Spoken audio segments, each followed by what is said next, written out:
mulai sangat menikmati hasil buatan para koki. Selamat datang hadirin yang saya hormati. Semoga yang hadir banyak rezeki.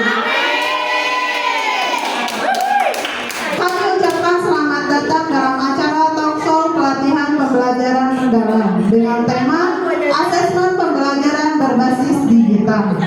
Pada hari ini, Kamis 13 November 2025, saya Para Oktavianti yang akan membantu jalannya sesi diskusi.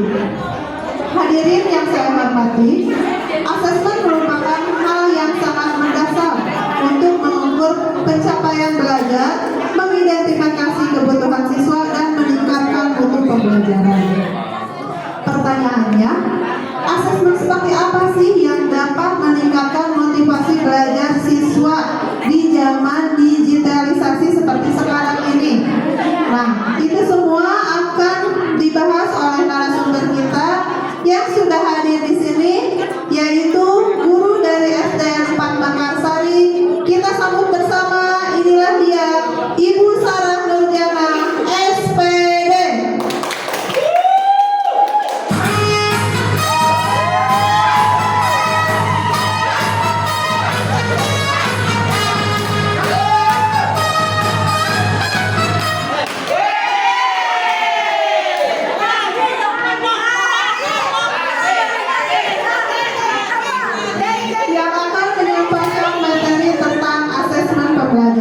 Sebelum beliau memaparkan tentang materi tersebut, saya akan membacakan CV dari Ibu Sarah. Nama Sarah Nurjana, tanggal lahir 14 November 1997. Besok ulang tahun ya Bu ya? Ulang tahun besok. Alamat Kampung Kondang, Desa Sukalila, Kecamatan Cibatu. Asal sekolah dari SDN 4 Mekarsari, Kecamatan Cibatu. Pengalaman kerja, beliau mengajar di SDN 4 Mekarsari dari tahun 2017 sampai saat ini. Ibu, kita akan mulai sesi diskusi ya. Saya akan memberikan waktu Ibu lebih kurang 10 menit untuk menyampaikan materi tanpa ada interupsi atau pertanyaan. Nah, untuk teman-teman, saya ingatkan kita manfaatkan kesempatan ini untuk untuk menyerap ilmu dari narasumber. Selanjutnya nanti di akhir sesi kita juga akan membuka sesi tanya jawab. Untuk mempersingkat waktu, kami persilakan. Bismillahirrahmanirrahim. Terima kasih kepada MC yang telah memberikan waktu dan tempatnya. Sebelum ke materi, Ibu Bapak masih semangat ini? Semangat. Sebelum ke materi ada pantun terlebih dahulu dari saya. Nanti bilang cakep ya Ibu Bapak semuanya. Mencari ilmu bareng pejabat. Cakep pula. Wihane. Mencari ilmu bareng pejabat. Pulang pergi naik pesawat. Selamat siang Ibu Bapak guru hebat. Ayo kita sharing pendapat. Nah, di sini saya akan menyampaikan materi tentang asesmen pembelajaran berbasis digital. Nah, pentingkah asesmen dalam pembelajaran mendalam? Nah, asesmen itu sendiri apa? Asesmen itu ialah proses mengumpulkan informasi dari peserta didik untuk mengukur ketercapaian tujuan pembelajaran. Ya. Kemudian, apa sih fungsi dan tujuan asesmen dalam pembelajaran? Nah, fungsi dan tujuan asesmen. Yang pertama, untuk siswa. Fungsi asesmen untuk siswa sebagai bentuk evaluasi diri, motivasi ataupun regulasi diri. Ya, jadi asesmen ini penting dilaksanakan di setiap pembelajaran, di setiap harinya. Nah, contohnya asesmen mungkin tidak asing ya bagi Bapak Guru semuanya pasti sering melaksanakannya, baik itu bentuknya tertulis, lisan atau apa. Dan anak kan biasanya kalau setelah asesmen itu antusias dipenten ya, betul tidak Ibu? Ya, dipenten. Anak itu selalu apa? Bahagia kalau diberikan reward, dipenten. Nah, ketika misalkan hasil evaluasi anak itu, hasil asesmen anak itu ditilai oleh kita, nah si anak kan tahu ya nilainya. Misalkan si A itu nilainya 70 dan si B itu nilainya 100. Nah, bagi anak yang mampu mengevaluasi dirinya sendiri, mampu meregulasi dirinya sendiri melalui asesmen itu, nanti si anak bertanya tuh guru, misalkan Bu, kok saya ini penternya 70 misalkan, itu si B penternya nilainya 100. Ibu mana nih? Misalkan saya salahnya di mana? Nah, untuk belajar nanti mah saya mau 100 Bu, gimana caranya? Nah, ada ya, ada anak-anak yang seperti itu, yang kritis bertanya ke gurunya, mana dia bagian yang salah, mana dia yang ingin dibetulkan. Selalu ada anak yang mampu meregulasi dirinya sendiri. Kemudian tujuan asesmen untuk guru. Nah, yang pertama itu sebagai umpan balik bagi pendidik. Maksudnya umpan balik bagi pendidik itu bagaimana? Nah, kan asesmen itu dilaksanakan di akhir pembelajaran ya, betul apa tidak Ibu-Ibu? Iya, di akhir pembelajaran. Nah, melalui asesmen itu kita sebagai pendidik tahu ya berapa persen nih anak yang paham misalkan ya. Nah, pengalaman saya kalau sebelum pembelajaran saya juga sering sesuatu kehausan gitu ya, menyampaikan bahwa nanti nih kita ini di akhir akan melakukan asesmen. Nah, supaya anak itu antusias kan mengikuti pembelajaran asesmen. Kemudian skornya juga disampaikan ke anak. Misalkan bentuknya, kalau bentuknya tes, misalkan bentuknya tes ada 5 soal nih anak-anak. Nanti misalkan setiap nomor nilainya nanti 2. Berarti kalau kalian jawab 2 nilainya 2. Tapi kalau kalian jawab 1 Ibu kasih nilai 1. Nah, itu penting ya, penting sekali untuk menyampaikan skor asesmen kepada anak. Itu untuk apa? Mencegah anak itu menjawab asal-asalan ya. Karena tidak sedikit ketika memeriksa jawaban, ya Bapak Guru pernah tidak melihat anak yang menuliskan kembali soalnya ya? Ada ya? Iya, ada. Nah, solusinya itu saya dari awal selalu menyampaikan skor untuk asesmen. Baik itu asesmen sendiri ataupun misalkan kalau asesmennya berbasis diskusi kelompok. Kalau diskusi kelompok contohnya rubrik kan, saya juga disampaikan nih ke anak, ini ada rubrik. Penilaiannya ada kerja kelompok, misalkan nilainya 5, ada kerapihan, kedisiplinan, itu disampaikan. Misalkan kalau semua kelompok kerjasama nilainya 5 nih. Kalau misalkan cuma setengahnya aja yang diskusinya, yang lain diam aja misalkan, itu nanti nilainya 2. Nah, nanti kan kalau anak itu sudah tahu ketika diskusi kelompok, dia kan akan ingat, akan ngajak temannya ya, betul apa tidak? Hei ya, ayo nilainya supaya 5, jangan ngobrol misalkan, ayo kita diskusi bareng-bareng. Jadi gak akan ada anggota kelompok yang diem aja, yang kerja-kerja diskusi-diskusi, itu gak ada. Kemudian tujuan asesmen selanjutnya untuk memastikan ketercapaian tujuan pembelajaran. Nah, dari nilai asesmen yang kita dapatkan di akhir, nah kita bisa tahu berapa nih persentase dari jumlah siswa, misalkan jumlahnya 28 misalkan. Nah, saya di kelas selalu menerapkannya kalau ada asesmen, selain menyampaikan skor nilainya, juga ke anak itu minimal nih, hei anak-anak, nah nanti ada asesmen ya, kalian nanti minimal nilainya harus 70 gitu. Kalau kurang dari 70 gimana Bu? Nanti kalau kurang dari 70 Ibu kasih kalian pengayaan lagi, gitu, kasih soal lagi supaya kalian lebih paham gitu. Jadi anak itu akan tahu, akan mengerjakan asesmennya itu dengan sungguh-sungguh karena ingin mencapai 70 itu. Gitu. Kemudian untuk guru, tujuan asesmen memperbaiki proses pembelajaran. Nah, nanti kan asesmen itu dilaksanakan. Nanti kan ketemu ya setelah kita nilai anak yang di bawah 70 berapa, yang di atas 70 berapa. Kalau misalkan 50% masih di bawah 70 dari yang kita harapkan, yang kita tentukan, kita bisa melaksanakan pembelajaran.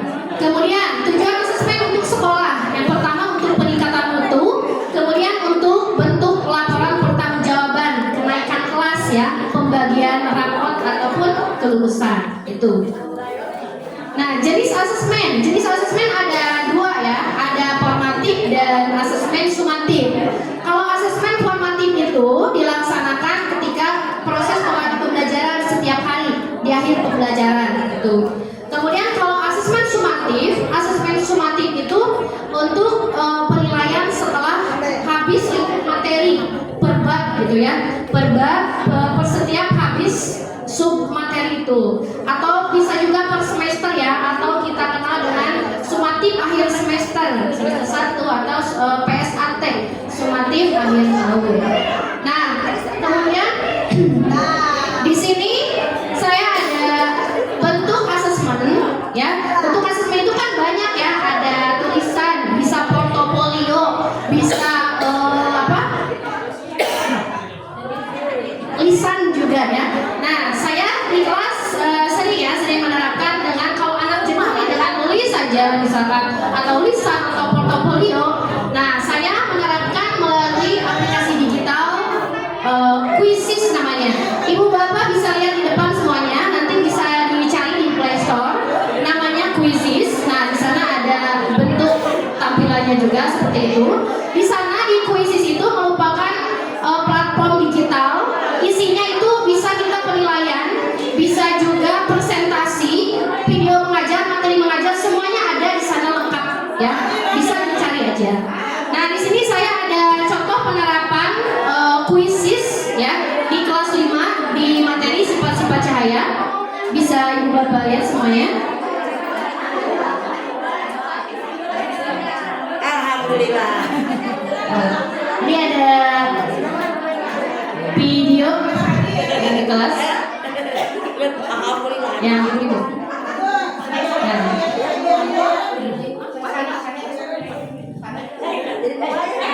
Nah, Quizzes kalau sekarang namanya Wayground ya. Quizzes atau Wayground itu sama aja. Nah, ini adalah tampilan di HP. Ini tampilan di HP. Nah, nanti disinkronkan dengan laptop. Jadi ada dua perangkat. Di laptop kita jalan, nah di HP juga kita jalan, login dengan akun yang sama. Jadi tertaut. Nah, nanti kalau sudah di loginkan di laptop, si kuisnya itu akan otomatis muncul gabung di seluler kita. Nah, di sana ada klik mainkan.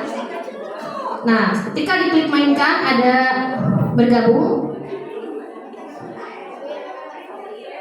Nah, ini soal muncul di layar. Oke, lihat ya.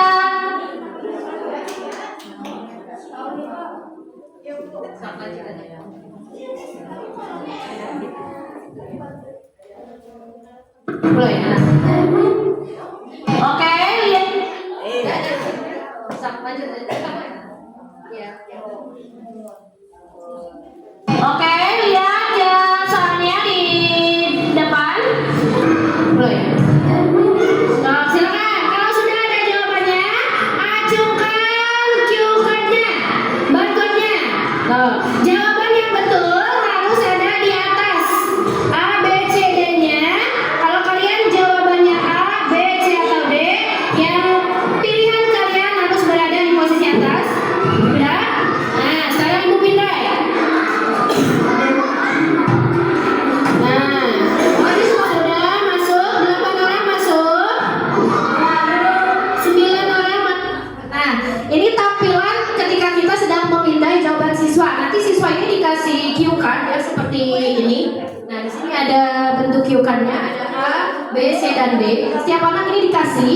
Nah, nanti anak yang sudah memiliki jawaban yang betul, mereka mengacungkan ini barcode-nya. Nanti di menu layar kita ini ada menu pindai jawaban siswa.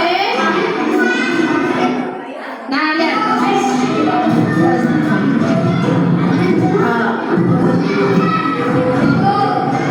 Baru 23 orang yang masuk. Yang belum. Ada Pri, ada Rilda, Siti. Nah, tampilannya soalnya itu selain tampil di layar kita, juga tampil di layar yang dari laptop. Kemudian daftar nama siswanya juga muncul di sana. Jadi ini real time ya. Jadi anak itu bisa langsung melihat hasil jawaban mereka. Langsung ada skornya terlihat. Boleh lanjutkan Bu Nuri?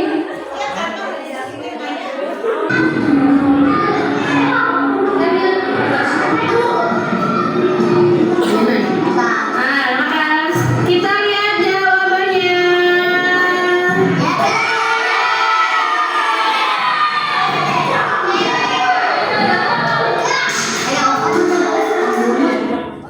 Nah, sudah Ibu Bapak semuanya saksikan di sana. Nah, anak-anak kalau saya melakukan tes seperti ini, mereka lebih antusias ya, karena di sana mereka melihat nilainya langsung, skornya, ada rankingnya juga, ada nama mereka juga ya. Bu, aku belum, ini belum jawab, sama Bu ada. Jadi mereka semangat gitu ya, gembira.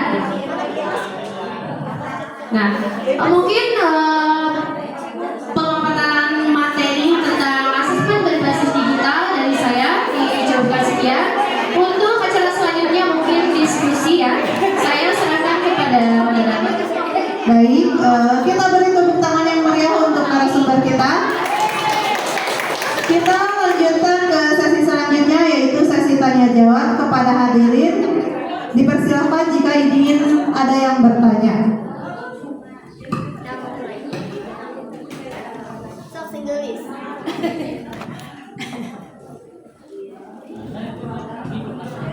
Ya, bismillahirrahmanirrahim. Terima kasih atas waktunya. Assalamualaikum warahmatullahi wabarakatuh. Waalaikumsalam warahmatullahi wabarakatuh. Bagus sekali ya pemaparannya. Ada satu yang menjadi pertanyaan saya, yaitu apa kelemahan dan kelebihan dari asesmen berbasis digital ini, Ibu narasumber? Mungkin itu saja. Assalamualaikum warahmatullahi wabarakatuh. Waalaikumsalam warahmatullahi wabarakatuh. Dijawab langsung saja. Nah, terima kasih kepada Ibu. Kita pertanyaannya, apa kelemahan dan kelebihan kuisis dalam asesmen berbasis digital? Untuk kelebihan itu sendiri, yang pertama kuis ini menurut saya interaktif ya, interaktif dan menarik karena tampilannya itu bisa beragam, bisa berupa video juga, tergantung kita milih mau carinya apa. Nah, gambar itu bisa memacu antusias siswa ya, supaya lebih menyenangkan gitu ya tesnya itu. Jadi mereka melakukan tes tapi sambil happy gitu ya, karena jenisnya kuis gitu. Kemudian yang kedua, kelebihannya mungkin feedback langsung ya, feedback langsung atau real time. Artinya guru dan siswa itu langsung bisa melihat hasilnya di layar. Kan ada ya tadi, ada nilainya, ada rankingnya, si anak itu tahu skornya. Itu memudahkan kita juga ya sebagai guru merekap nilai, karena nanti merekap sendiri nilainya ada, semua siswa langsung ada di sana. Nanti kita bisa unduh laporan hasil asesmennya di sana. Jadi mengefisiensi kerja guru ya dalam merekap nilai. Kemudian fleksibel juga dan mudah digunakan dengan berbagai pilihan. Jadi selain ini yang saya gunakan ini namanya mode kertas, tapi di sana di Quizzes banyak pilihan, ada model live juga. Kalau live itu anak itu harus bawa perangkat masing-masing, bawa HP masing-masing. Itu. Kenapa saya pilih mode kertas? Karena rawan ya kalau misalkan setiap hari anak bawa HP ke sekolah, paling pakai mode kertas saja bagaimana. Kemudian di kelebihan di Quizzes tersedia bank soal dan template ya.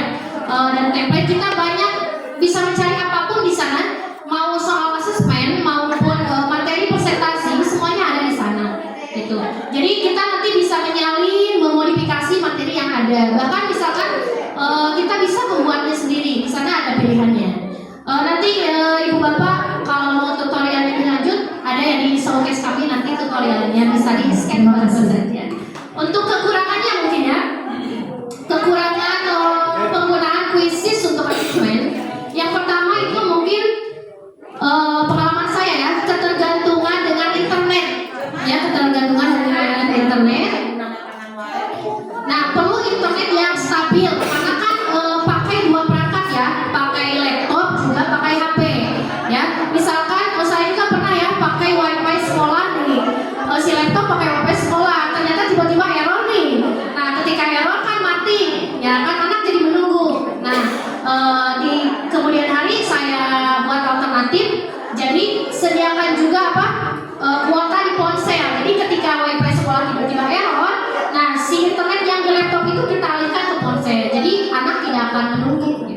kekurangannya. Kemudian kekurangan selanjutnya itu keterbatasan soal ya, karena ini berbasis sifatnya kan kuis ya. Jadi bentuk soalnya itu hanya pilihan ganda atau soal isian atau polling. Jadi soal-soalnya itu yang hanya memiliki bobot skor yang objektif yang nilainya 1. Kalau untuk soal uraian itu kan bobot skornya subjektif kan, bisa tidak bisa begitu.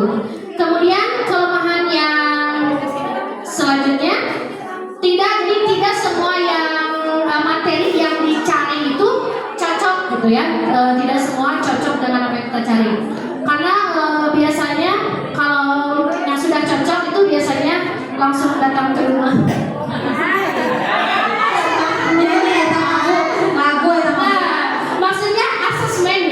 Maksudnya asesmen kalau udah cocok dengan tujuan pembelajaran kita bisa langsung gunakan aja.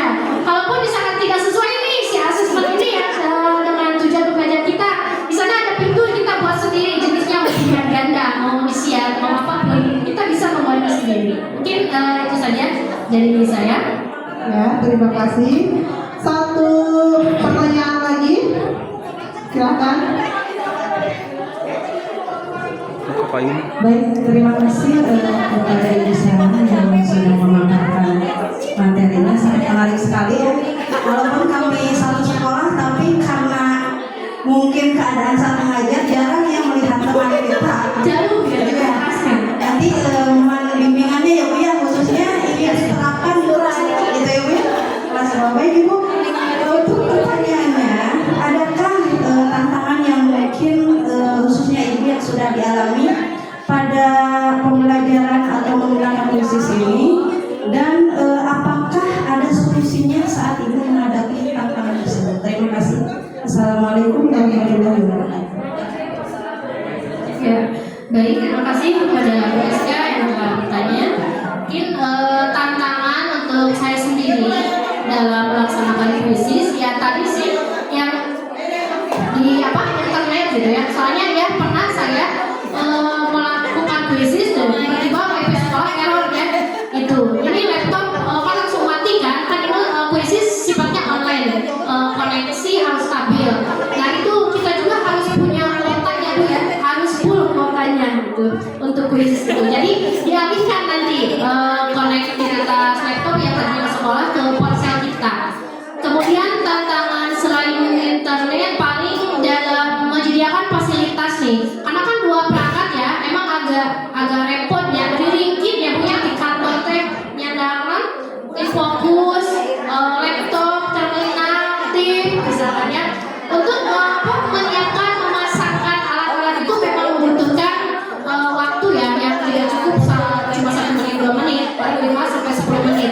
Karena kan si soalnya itu kan berbasis mode cerdas, jadi soalnya itu harus ditampilkan di layar pakai fokus, pakai proyektor. Jadi sebelum pembelajaran paling solusinya supaya tidak mengganggu jam pembelajaran, sebelum pembelajaran udah di setting dulu, itu dipasangkan dulu proyektornya, misalkan perangkatnya, laptopnya itu sudah. Jadi ketika pembelajaran langsung ke krisis itu. Mungkin itu saja. Ya, baik. Sedikit kesimpulannya dari materi yang telah disampaikan tadi. Yang pertama, apa sih itu asesmen? Asesmen adalah proses mengumpulkan informasi untuk mengetahui kebutuhan belajar dan perkembangan serta pencapaian hasil peserta didik. Yang kedua, mengapa asesmen ini sangat penting bagi siswa? Karena asesmen merupakan komponen yang tidak bisa di-skip. Dengan asesmen kita bisa mengevaluasi dan memperbaiki proses belajar secara berkelanjutan. Lantas bagaimana cara membuat asesmen di zaman yang serba digitalisasi seperti sekarang ini? Caranya banyak ya Bu, kita bisa menggunakan berbagai aplikasi yang ada di media sosial atau di Play Store. Alhamdulillah sesi materi dan tanya jawab sudah selesai. Sebelum mengakhiri sesi ini, kita ice breaking dulu Bu dengan tepuk PM. Ada Ayo semuanya. semuanya boleh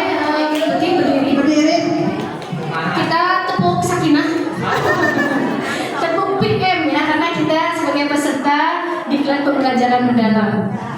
Ayo Bu Vera. Ya. 1, 2, 3. Berkesadaran Bermakna menggembirakan. kesadaran Bermakna menggembirakan.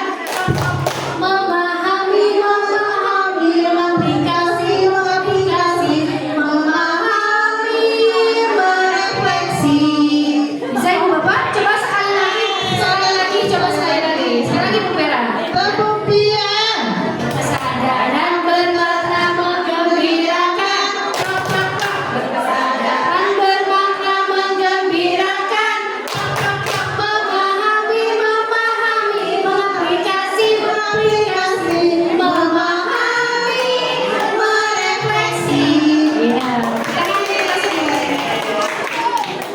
Terima kasih kepada narasumber atas kehadirannya yang sudah berbagi dengan kita pada hari ini. Semoga ilmu yang disampaikan dapat bermanfaat dan dapat diaplikasikan di pembelajaran kita. Saya selaku moderator pamit undur diri.